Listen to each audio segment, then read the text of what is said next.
Everyone, welcome back. In this video, I'm going to show you how to delete account in Metamask Wallet on your computer browser. So this is a very simple and easy thing to do. First of all, you need to open your browser in which you have your Metamask wallet, and after that you just have to simply click on this type of box, and after tapping on it, it will show you all of the extensions that you have in your account including Metamask.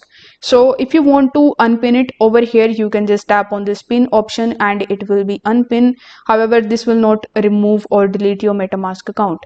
So in order to delete it, you need to simply click on these three dots right next to it, and here you need to click on the remove extension option.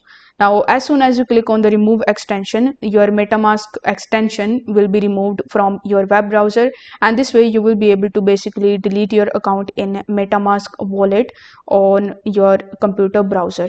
Now currently I'm using the Opera web browser, so if you are using any other web browsers, you might see this type of icon or a puzzle type of icon. So you need to simply tap on that and you can remove your Metamask extension. If this video helped you out, give it a like and subscribe to the channel. Also press the notification bell. So thanks for watching. I will see you in the next one.